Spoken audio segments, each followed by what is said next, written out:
match ng lower brackets dito sa MPL playoffs. Yes, definitely. Yun yung yung the reverse sweep na nagawa ng Execration against ONIC-PH. Parang na 2-0 na nila yon. But going back into the game, Butters, medyo nag-fail ng konti doon si Jay to be able to contest yung yung orange buff dito ni KelVJ. Why? It's because the PNK dito ni Chakno, binabantayan niya lang kung saan pumupunta rito yung Digi.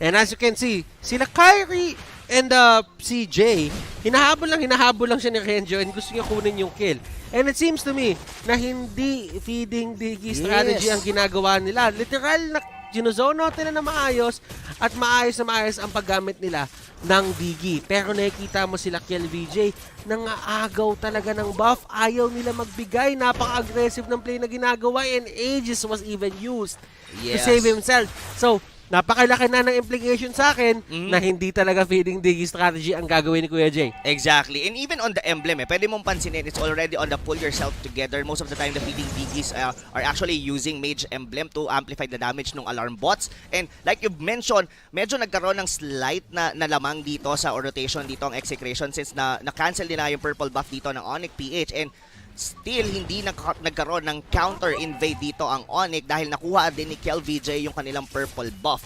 But, right now, sa totoo lang, ang pinaka nagiging magandang talaga dito for Execration is yung pag-zone out dito ni Chakno for the rest of the members dito ng ONIC-PH. And turtle take, nangyayari dito. And yung trap nandoon, nahuli si Jay. And look at this, hate, pinasok ni Renjo. Torn apart memory na sa may pinakagitna. Lahat ng members dito ng ONIC ay tumutumba. Dilar na knock-up at gustong-gusto niya talaga lumaban. Walang tumumba. Halos dito for the side of Execration si Eto Max lang. Pero for ONIC, disaster yon para sa side nila. Agree. That's definitely a disaster. Why? Kasi pinasok sila kaagad ni Renzo on the backlines. Yes, nakuha nila yung kill with Etomax dito para kay Dilar. Kaso, sabihin na natin nakuha naman ni Hate yung turtle na yon, pero at the cost of his own life. And at this point kasi hindi mo pa afford na ma-pick off ka after getting an objective dahil mas scaling dito yung Claude ng Execration compared to this Brody. And going back, parang unti-unti ngayon na nasisiment ng Execration yung early lead nila against ONIC-PH. At habang nangyayari yung lahat, Iakno sitting pretty dito sa may bottom lane. Kinukuha niya lang stacks niya and si Kyrie na naman yung nahuli. And another Aegis pop. Pati yung Time's Journey, isama mo na para masalba doon ang kanyang kampe. Ang ginagawa na dito ngayon ng side ng ONIC, ginagamit na nila yung resources nila para hindi na ganun kahapde ang nangyayaring pagdudugo sa kanilang ekonomiya. Yes, pero ito Butters, ONIC-PH might actually want to get the life of Renzo and they would succeed. They will. And right now, medyo at least kahit paano sumasapak dito ang ONIC-PH at posible nilang mabasag tong top lane.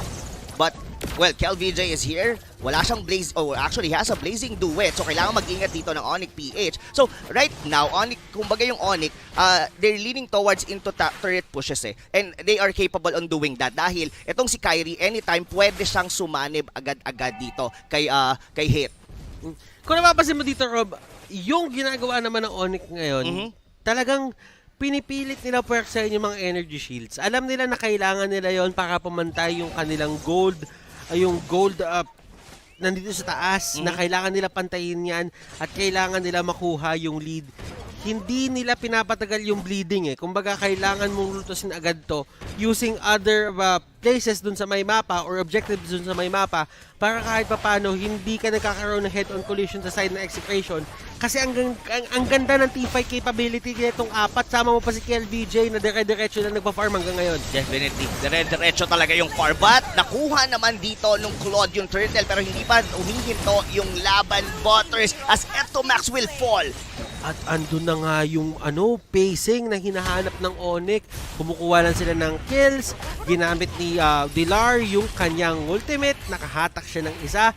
Naparusahan na naman nila si Etomax. Pero seems to me na 2 kills kay Etomax at 1 kill lang kay Renjo ang nakukuha pa nila dito. But at the same time, pumantay na rin ang ating kill score. Pati yung net worth nga natin, yung gold. Sobrang dikit. Yung gold natin, pantay na. Yes, pantay na pantay talaga. As in, literal na walang lumalamang dito. It just happened that Jay might actually fall in the hands of KLBJ. Kumbaga, ang papansin nila lang dito natin na kung sino ba ang mas lamang regardless na halos dikit ang gold, it was the jungler of Execration compared to the jungler of ONIC-PH because, yes, nagkaroon siya ng isang patay and as well, hindi pa nahihinto yung farming dito ni KLBJ. We're in.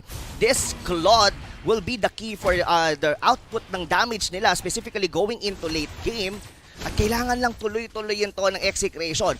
Pero Butters meron tong time frame. Like for example, ito dahil nga yung side lane ng ONIC-PH is also scaling as well, baka masabayan nila yung damage na pwedeng ibato dito ni KLBJ to the point na hindi na niya kayang ma-burst. Eh, tignan mo kung gaano kadaming ultimate na napapwersa ng isang Veil pick. Gagamitin lang ni Etomax yung ipo-ipo, babato niya lang yung kanyang ultimate. Mapipilitan na agad mag-react either si Kyrie or si Jay with the Time's Journey or Heartguard. So doon nagkakatalo kasi doon nakakahanap yung Execration ng fighting chance.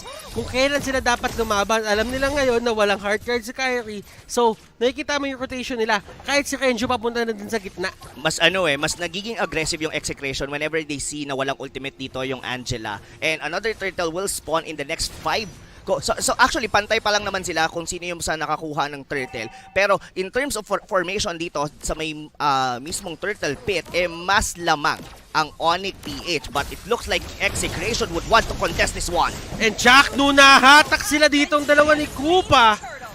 And wow, oh wow, ONIC finding the right pick-offs. Si Iyak, no, pumasok dun sa may gitna, kinapos yung kanyang flicker, pero hindi yun magmamatter kasi nakalabas rin naman siya at the end. And ONIC, masaya sila doon sa naganap. Definitely. A slight win for ONIC-PH. Nakuha na nila yung turtle. They also got the kill for Etomax. Pero at this point, Butters are already heading towards the 8-minute mark. Pero medyo passive in a way yung pagbasag ng tore dito ng dalawang teams natin as they both have a decent minion wave clear. So, right this point, wala pang nababasag ni isang tore pero mukhang mauuna yung bottom lane dahil 4 na members ngayon dito ng ONIC-PH ang pumapalibot pero wala pang minion wave.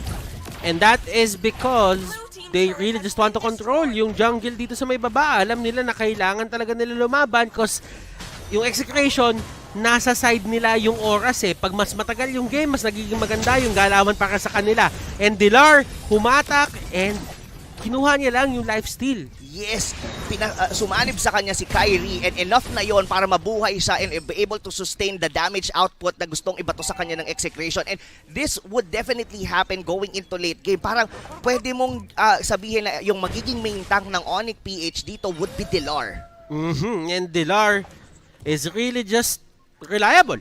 Ganun lang talaga reliable lang, may paninindigan at kakapitan mo talaga si Dilar kapag ka sa mga oras na kailangan mo ng kakapitan. And wala kang maano sa kanya wala kang masasabi sa kanya kasi sinabi nga natin ang role niya dito ay isang kuya na. Oo. Siya talaga. And yeah, speaking of kuya, siya rin yung parang nagiging pillar dito ngayon ng ONIC-PH. So, pillar si Dilar. Wow. Niray mo pa yun. Hindi. Sinabi mo Pilar, alam mo nang, si Dilar. Alam mo naman pero ito Butters ang ganda ng ikot dito ng ONIC-PH. Kailangan umalis dito ng Execration as Jay is going in dahil 3 members ng Execration is going against Iyaknu na pilitang mag-flicker out. Pero delikado yung top lane, Butters. Pagka may sumilip dito, posibleng ma-pick off. At right at this point, ONIC-PH are the one who's controlling the tempo ng buong laro natin. 2 tore na ang nababasag nila against Execration. And KLBJ, nahuli nila dito. Pero sabi ni Iyaknu, meron akong winter transition. Pero hindi magmamatter yon kasi 4 na members sa side ng Execration ang makakahuli sa kanya. Meron pang isa, si Dilar sumama na. And Heartguard, kakayanin ba siyang isalba? Hindi rin kakayanin. 2 side lane dito, tumba. Para side ng ONIC, Execration, 3v5. Look at that! Oh my goodness! Tito Max! To the max plays! Yun na pala yung to the max play na sinabing key to victory kanina doon sa may panel. Yes, nakukuha ng 2 tore dito ang ONIC-PH pero kapalit noon 3 members dito ng ONIC-PH at a chance to take the first Lord. Tito Max, Max, kung ano man tawag mo sa kanya, kailangan mo respetuhin yung ginagawa niya ngayon dito sa Veil na to. Nakahuli na naman siya! Jay might go down! Pero sabi ng Execration, tigilan na natin yan. Wow. Ang pakay lang natin yung Lord. Disiplina. Execution, disiplina. Disiplina, and KLVJ is playing one of the perfect Claude games na pwede natin makita dito sa playoffs. Hindi pa siya namamatay. He's getting all the gold and items that he needs. Na-secure na rin dito ng Execration yung pinakaunang Lord, and look at that.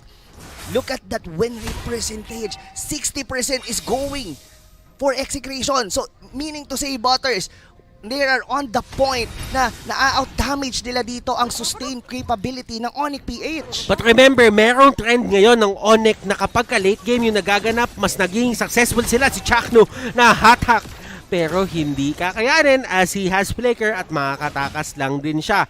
Kailangan dito ng side ng ONIC na magsama-sama at magkapit-bisig kasi kanina nahuli sila ng isa-isa. At eto na naman, Bill!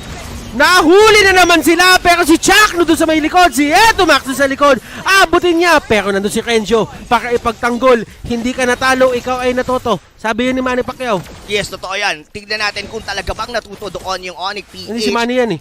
Oo, totoo. Si Sen yan eh. Si Sen. Pero alam mo ito Butters ito ang nagiging problema ngayon dito ng ONIC-PH.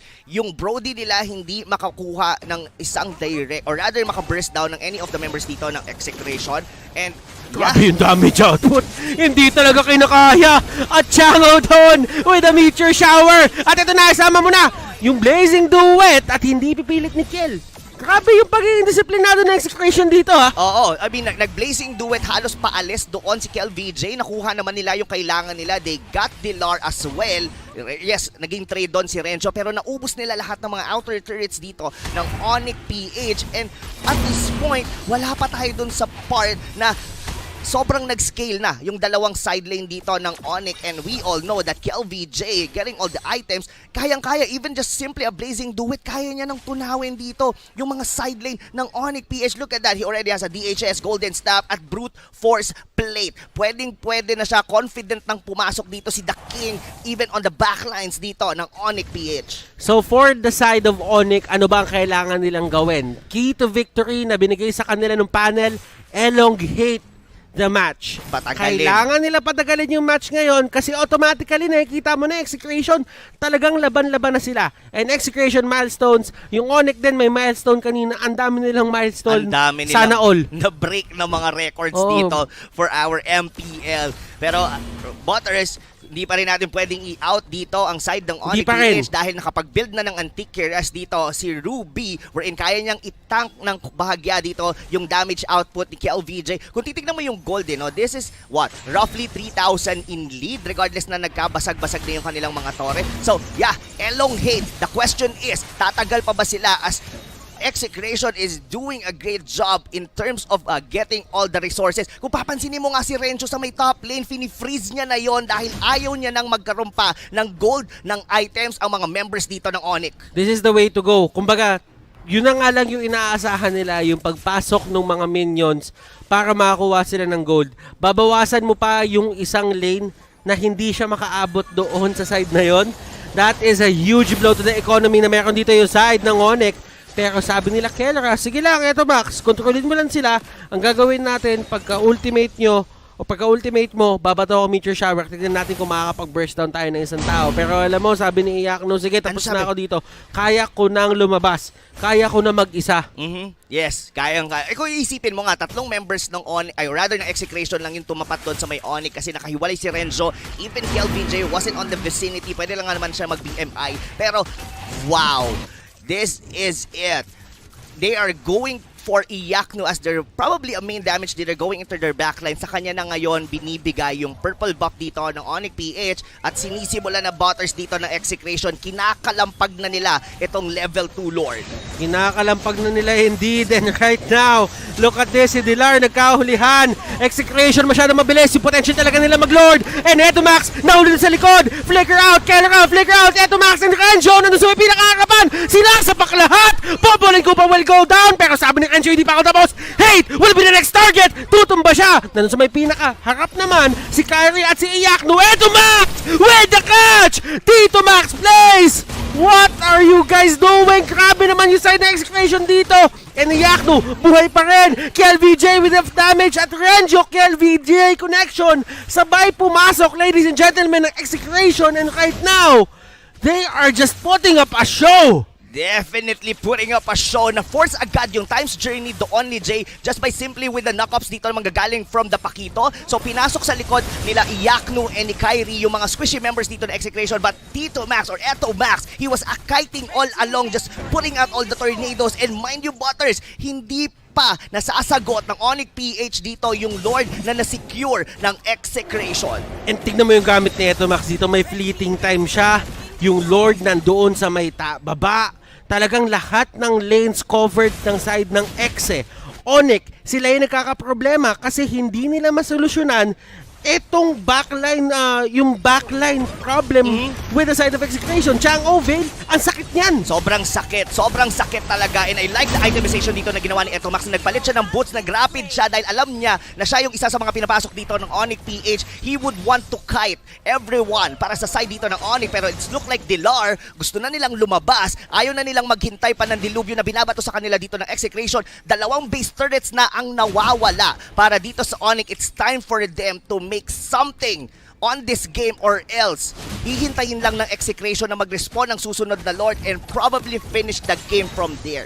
At eto nahuli nila si Eto Max. That is a step in the right direction. Kung ikaw yung side ng ONIC, mas gusto mo yung mga ganyang play na huwag mong bibigyan ng buff, kontrolin mo yung mapa, and ginamit nila yung retribution to steal that orange, and ayaw mo din bigay kay KLVJ yun kasi right now, si KLVJ ang dami ng item Any kind of help or resource na makakatulong pa sa kanya magdagdag ng damage, i-deny mo na dapat sa kanya yon. Oo, totoo yun, Butters. And wow, even Kel right now has a necklace of Durans. So, totally negated ngayon, at least by 50% dito yung mga regeneration. Both Iyakno, naging successful kanina si Iyakno sa pagpasok sa likod. Hinabol lang niya ng hinabol dito sila Kelra.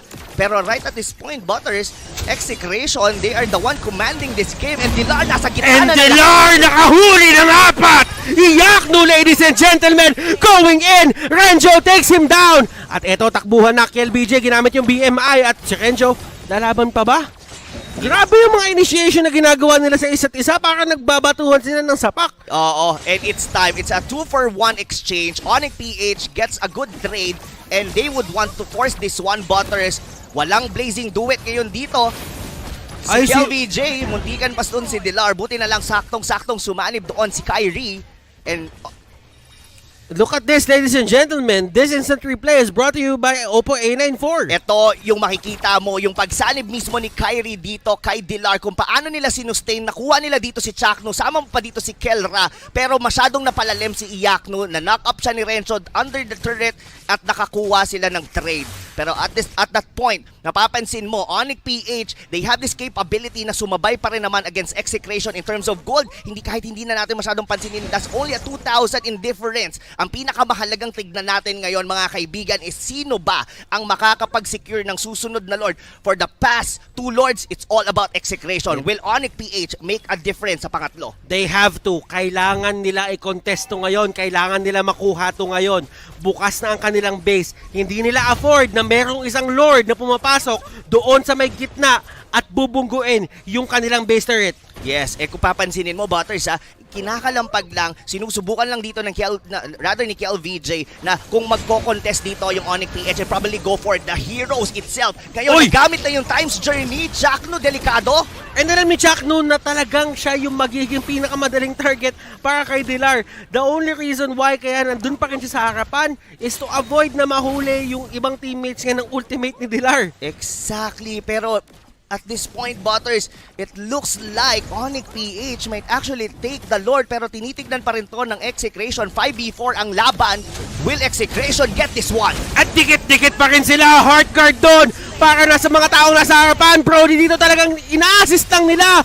Yung tutumba! Makukuha ni KLVJ! Makakatakas ba siya? Yun yung tanong. And Renzo, napakakunat. Walang pumipigil. At Renzo, humaharap talaga. Nag-alaksan, ladies and gentlemen. And literal na laban lang.